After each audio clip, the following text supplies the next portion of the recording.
questions there about simplifying those radicals? No? Everybody good? All right, then. Page number dos. 7.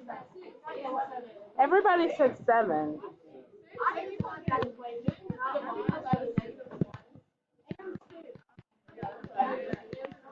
All right, so if I'm on number 7, what I'm probably going to do is, well,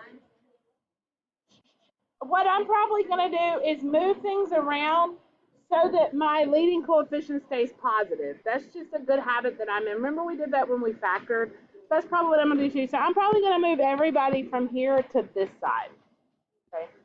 So I get 0 equals 4x squared minus 6x. Now I already have this plus 8, so I'm also going to have this plus 2 from here. So that would be plus 10. Right?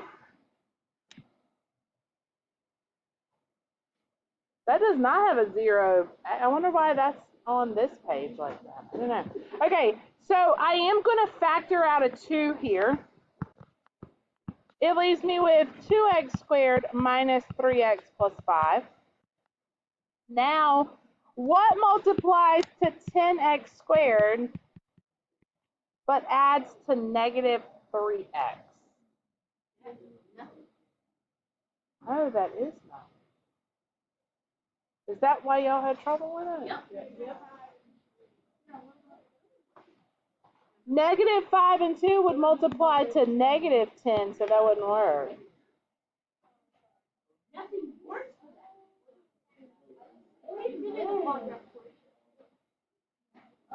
We haven't learned that yet, though. You remembered it? Y'all, I'm so sorry. This was supposed to only have square root ones. It wasn't supposed to have that.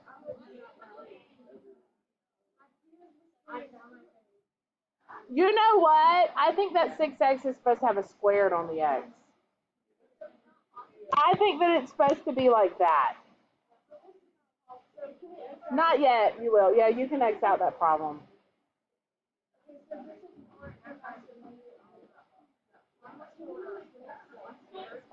Look at you. All right, on the same page? All right. All right, number 6.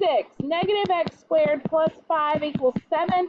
So I'm going to subtract the 5. I get negative x squared equals 2. I'm going to divide by negative 1. We're going to actually talk about this today. What's the problem? It's a good intro to today. What's the problem here? There's a negative. And remember what we said the definition of a square root is. It multiplies exactly by itself to give you what's under the radical. There's no way to multiply two things that are exactly the same and get a negative number, right? Two negatives make a positive, two positives make a positive. So there's no answer here that you know of yet. Yeah, no solution on that one yet. You don't know it yet. There is a solution, you just don't know it yet. Yep.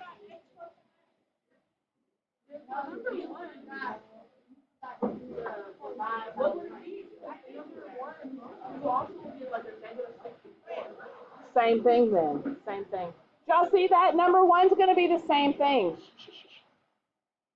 Because you got, whenever you move that 64 over, oh, I dropped the ball on this sheet a lot, didn't I? Nope, can't do that.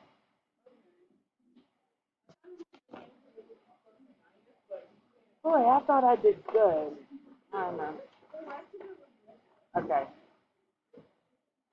Well, it's good to know that your questions happened over things that you should have had questions about. Yeah. No, I didn't have a place to turn it in. Sorry. All right. Yeah.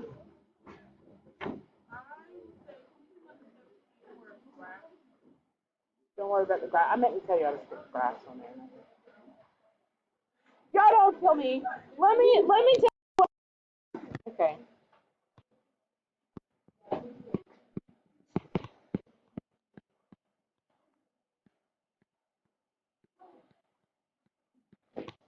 Have you all learned about imaginary numbers yet?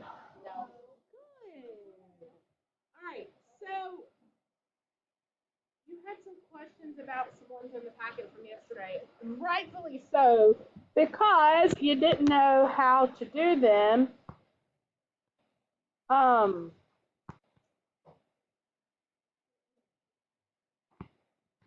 Let's just say I have something like this. The problem we come up with, like we said earlier, was there's not two of the exact same things that I can multiply to get -9, because two negatives make a positive and two positives make a positive. No way to get negative, right? So I'm kind of at a standstill here because I don't really know what to do. I know the square root of 9 is 3, but the square root of -9, yeah. So what math did was they came up with a solution for that, and we have an imaginary number. So what we do, what math did, math, yeah, the whole entity. That's right.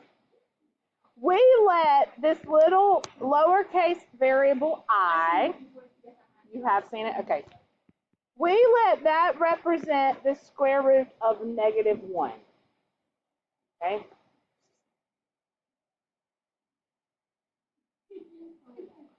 All right.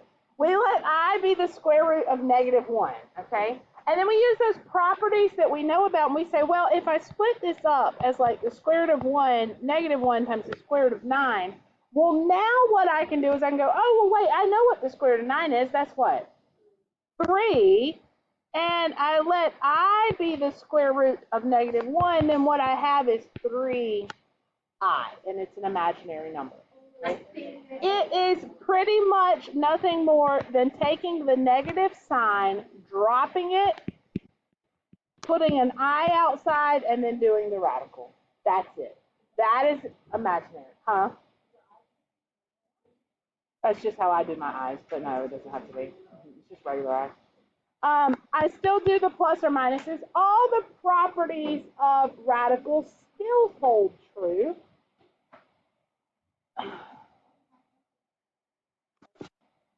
Well, that's not quite all of it. But you cannot have a negative under the radical. That's exactly right. And if you do, you put an I outside. Now, with that said, I do need to show you what we call iterations of I. Let me do a couple examples of this, then I'll do iterations, then I'll be done. Today you should have time to do your work, which is nice. Let's say I asked you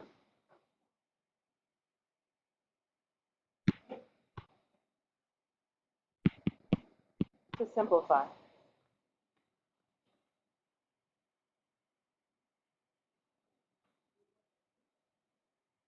Go ahead, what? What do you think I do first? No, you can, it's okay to be wrong here. Take out the I. Take out the I always tell everybody it's okay to be wrong because you can't learn. If you're never wrong, how you learn? Then you didn't ever have anything to learn to start with. Now I have a positive, that you're exactly right. And now I'm ready to do that, right? I'm ready to split it up. So what's the perfect square that I can divide 192 by? What is it? 64. 64 and what? Yes? So the way I write this now, the square root of 64 is what? 8. So 8I square root of 3. Always put the plus or minus in front. This is where students mess up a lot. Don't do this. These are not the same. Okay? This says take 8I and add the square root of 3 to it. This says take 8I and multiply by the square root of 3. Be careful that these plus or minuses always go in the front of what you're talking about, not in the middle. Yes? You see what I'm saying? Good. Guys, y'all are having all kinds of conversations about this. Go ahead, ask me again, Jan. Yes. Yes. Let's let you try one. Let's actually solve one and see what happens. No. Solve that for x.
Anybody got it yet?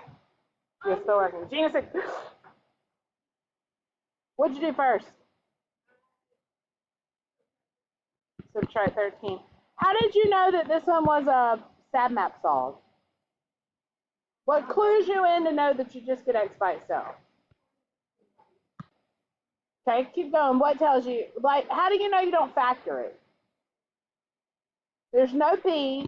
There's only X one time in there, right? There's only one X squared, so I'm good to go. All right, so now I have X squared equals negative 12. What do I do now? Square root. And you took out an I. I would do exactly the same thing. So I've got I times the square root of 12. What shall I do now? 4 and 3. So I get I times the square root of 4 times the square root of 3, which is, and we'll put the plus or minus in the front, 2I root 3.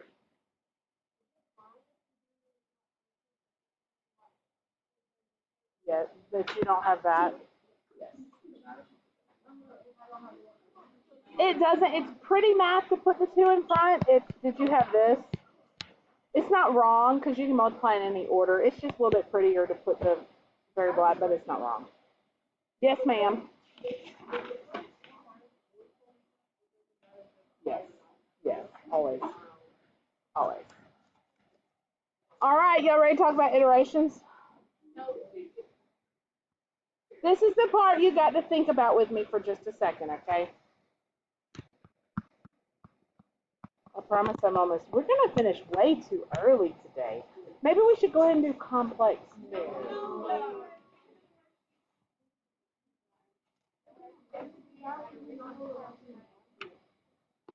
We just bump everything up a day. We do another one.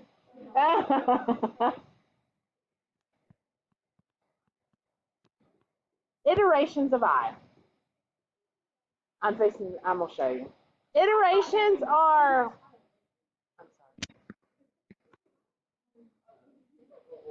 iterations are just powers of I, okay?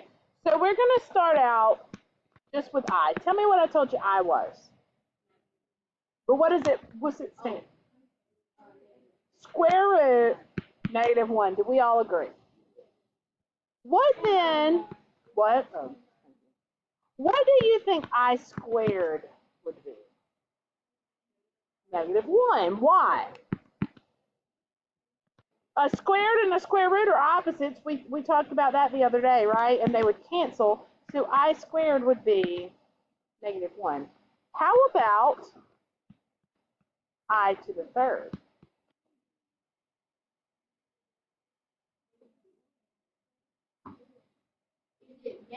So if I take, say it again. Yes, I think you were right, though. Say what you said. Is it what? You said, is it negative square root? Yes.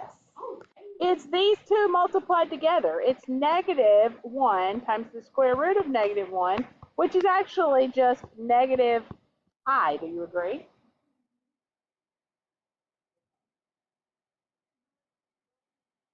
Yes. How about I to the 4th?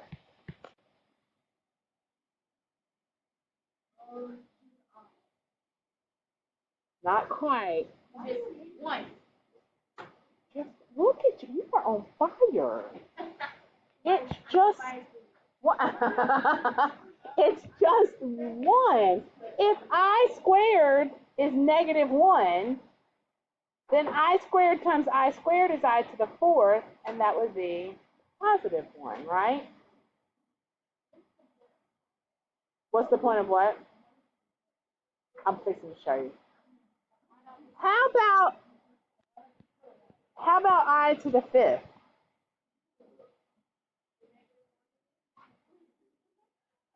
What happens? It goes back to not negative. It's the same as I. It goes back. It's the square root of negative 1, which is just I. How about I to the 6th? How about, oh, you're exactly right. That's what I was trying to get you to see. It just goes around and around. So why is this helpful? What do you think I to the ninth is? Which is just I, right? And in fact, you're right. It just goes round and round. So why is this helpful? What if, and we're going to do some operations with i's and different powers and things, but what if I asked you, what is I to the 16th? Without writing every single one of them down, how do you know? Every fourth one, it's one, right? Do you agree or disagree? What if, I'm going to show you how we, what if I asked you this?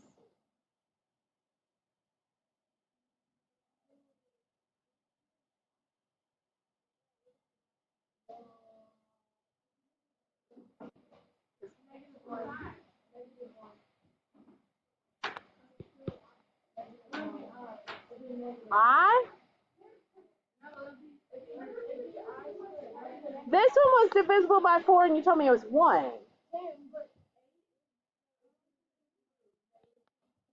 Right?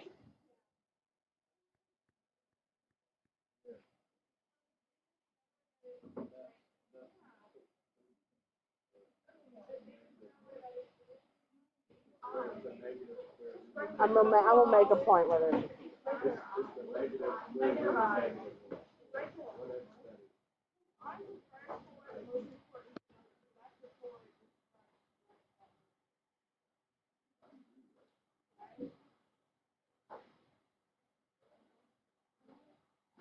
What did y'all say it was? Yes, how did you get that?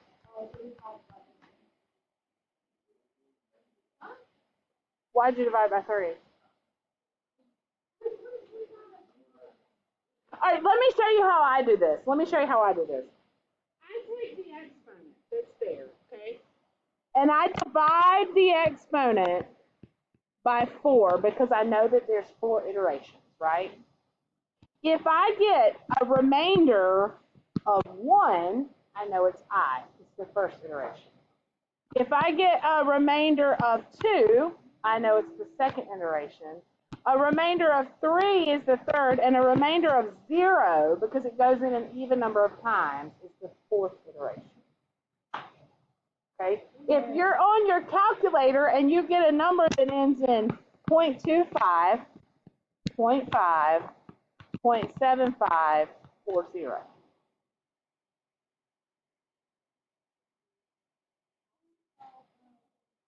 Because a remainder of 1 when you divide by 4 would be 0.25. A remainder of 2 when you divide by 4 would be a half. And a remainder of 3 would be 0.75.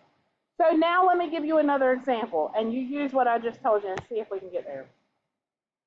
How about I to the, 19? 4 goes into 19 how many times?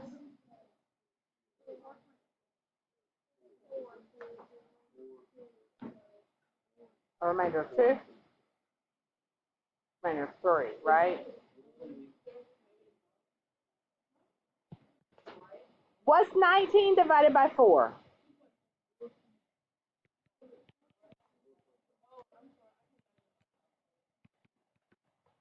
0.75 lands in this iteration, so this is negative I.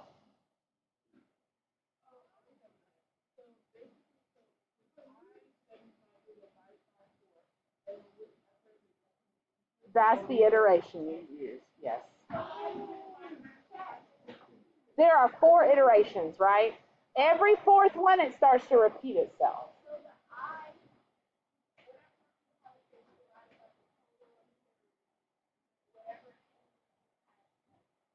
Yep, this is 0.25, this is 0.5, 0.75, and 0. What you got, Ashley?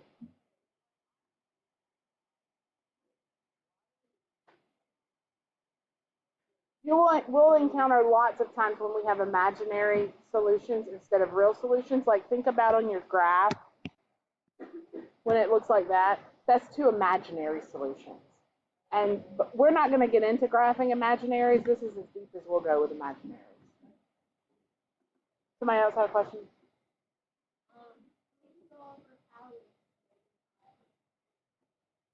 Which one? The 19th? I-75. What's 75 divided by 4? What's 19 divided by 4? 4.75. 0.75 is the third iteration. Because after 4, it starts repeating itself.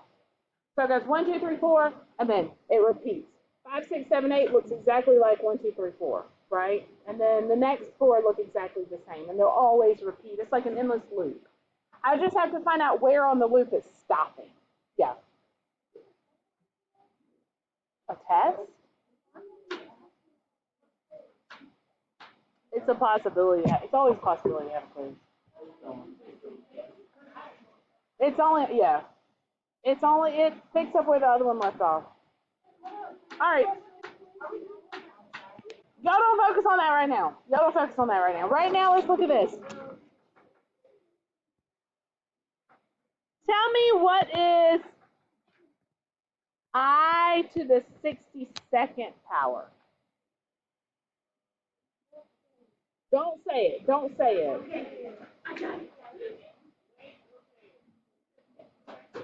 62nd. I haven't done it yet. I don't know the answer. You got a question or you got the answer? You got the answer. All right, everybody on the count of 3. You ready? 1, 2, 3. -1. Look at you! Yay! You want to do another one?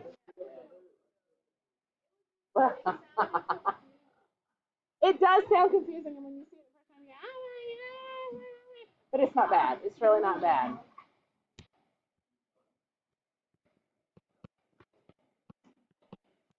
Simplify that.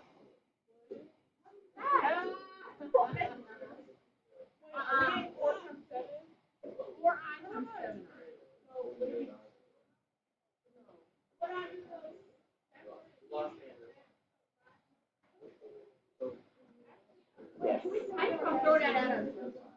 Can you what? Well, it says think in your head because her head doesn't think out loud.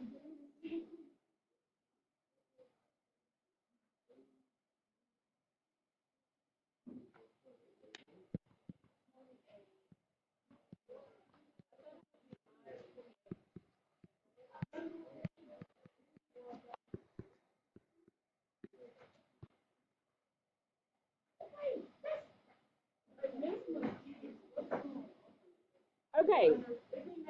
When you multiply variables, right? X times X, I times I, Y times Y. You just make them squared, right? So 4I times 7I. Really? 4I is 4 times I. There's this implied multiplication, right? I can multiply in any order I want to multiply in. It's commutative. 4 times 7 is 28, and I times I is I squared. I know from my iterations that I squared is -1, so I replace it, okay? And in fact, anytime you see an I squared, always drop it and change the sign of the number, okay? That's what it does. So if I have 15I squared, that's going to become what? -15. What if I had -3I squared? +3. In fact, the only thing I squared does is drop and change the sign.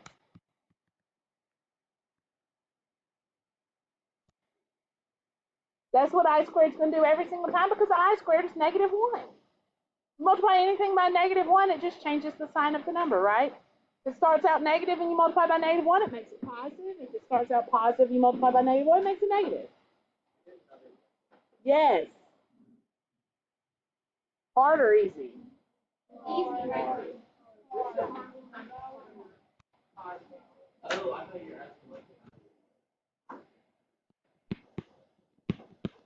I won't start. I'll do the hard one next. I'll do an easy one. -28. I squared is -1, but there's 28 in front. All right, don't say it out loud. Any order we want. Let's do the numbers in front first. What's negative 4 times 2 times negative 9? Positive 72. Do we all agree? I to the third. What is I to the third? Negative I. Do we all agree? So if I make this 72 times negative I, negative 72 I.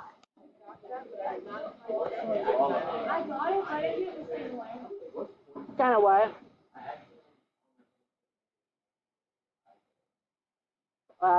Threw you off. Yeah.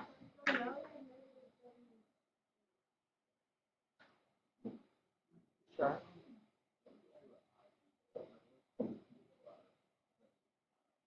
That's just I.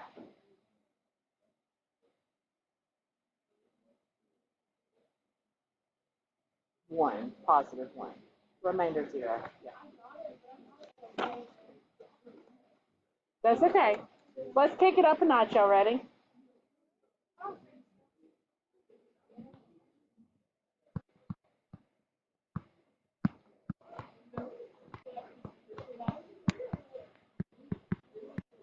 While y'all work on this, I'm gonna start your homework sheet going around. Because if you got it, you got it, and you're ready to start getting on it, right?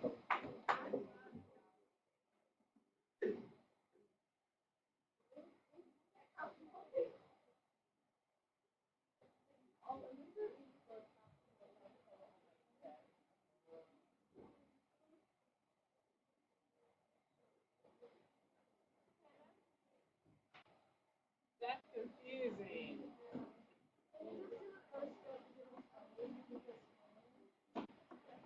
So if I'm doing this one, I would probably say, well, squared means twice, right? So this is I times the square root of 3 times I times the square root of 3 times negative 8I times negative 8I.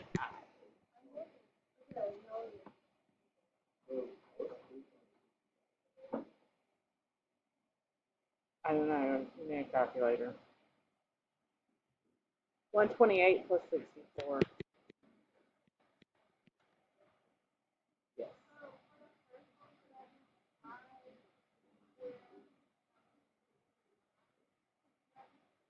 Which is what?